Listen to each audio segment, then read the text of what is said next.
கர்த்தருக்கு ஸ்தோத்திரம். கர்த்தராகிய இயேசு கிறிஸ்துவின் இன்ப நாமத்தில் இனிய வாழ்த்துக்கள். இன்றைய தியானத்திற்காக ஜெபித்த பொழுது தேவன் தந்த வசனம் யோவேல் தீர்க்கதரிசியின் புஸ்தகம் 2ஆம் அதிகாரம் 25ஆம் வசனம்.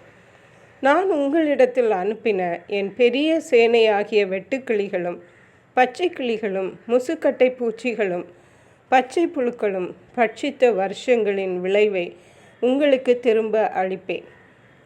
நம்முடைய கர்த்தராகிய இயேசு கிறிஸ்து இழந்து போனவைகளை திரும்ப அளிக்கிற தேவனாயிருக்கிறார்.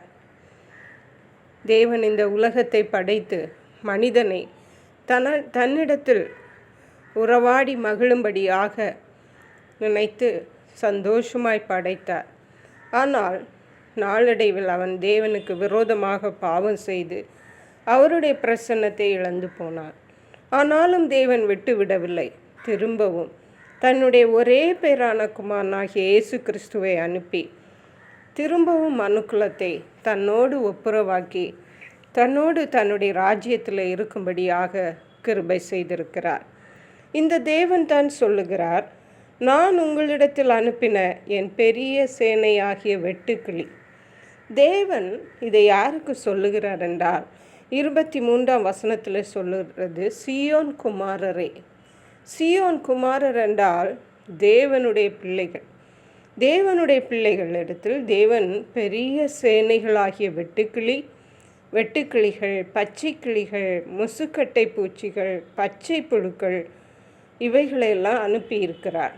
இவைகளெல்லாம் என்ன செய்யுமாம்? பட்சித்த விளைவுகளை பட்சிக்கும், வருஷங்களின் விளைவுகளை பட்சிக்கும். அப்படியானால் இந்த தேவனுடைய பிள்ளைகளுடைய நிலைமை எப்படி இருந்திருக்கும் என்று சற்று எண்ணி பாருங்கள். ஏன் தேவன் இவ்விதமாக தேவனுடைய பிள்ளைகளுக்கு இவ்விதமான ஒரு அழிவை, தன் விளைச்சலின் அழிவை அனுப்பினார் என்றால், தேவனுக்கு விரோதமாக பாவம் செய்து தேவனை விட்டு தூரம் போகும்போது அது யாராக இருந்தாலும் தேவனுடைய பிள்ளைகளாக இருந்தாலும் கூட தேவன் அவர்களை தன்னிடத்தில் இழுக்கும்படியாக இவ்விதமான துன்பங்களை அனுமதிப்பார். ஆனாலும் இரக்கமுள்ள தேவன் என்ன செய்வார் பாருங்கள். இவைகள் பட்சித்த வருஷங்களின் விளைவை உங்களுக்கு திரும்ப அளிப்பேன்.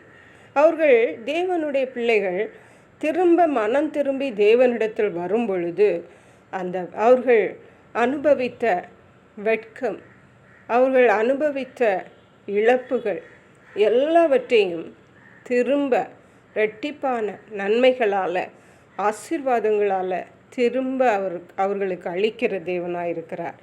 அப்பொழுது இந்த தேவ ஜனங்கள் என்ன செய்யுமா பாருங்கள். அடுத்த வசனம் சொல்லுகிறது, நீங்கள் சம்பூர்ணமாக சாப்பிட்டு திருப்தி அடைந்து உங்களை அதிசயமாய் நடத்தி வந்த உங்கள் தேவனாகிய கர்த்தருடைய நாமத்தை துதிப்பீர்கள்.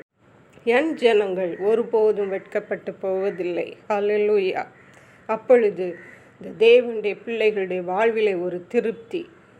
அவர்கள் கர்த்தரை துதிப்பார்கள். ஏனென்றால் தேவன் அந்த துன்பமான வேளையிலும் கூட அவர்களை கைவிட்டு விடாமல் அவர்களை அதிசயமாய் நடத்தி வந்து திரும்பவும் தேவனுடைய ஆசீர்வாதங்களை சுதந்திரிக்க பண்ணினதினால் கர்த்தருடைய நாமத்தை துதிப்பார்கள்.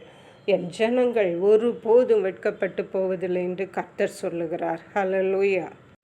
பிரியமான தேவனுடைய பிள்ளைகளே, இன்றைக்கு ஒருவேளை நம்முடைய வாழ்க்கையில் ஏதோ இழப்புகளை நாம் சந்தித்து கொண்டிருக்கிறோமா?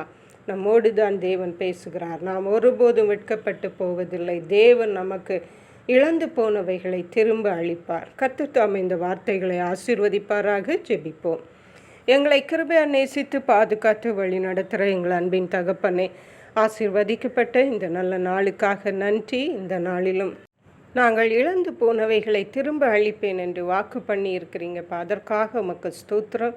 நாங்களும் கர்த்தரிடத்திலே திரும்பி உம்முடைய சித்தம் செய்ய, உமக்கு பிரியமானவைகளை செய்ய, உம்முடைய ஆசீர்வாதங்களை சுதந்திரிக்க ஒவ்வொருவருக்கும் கிருபை தாருங்க.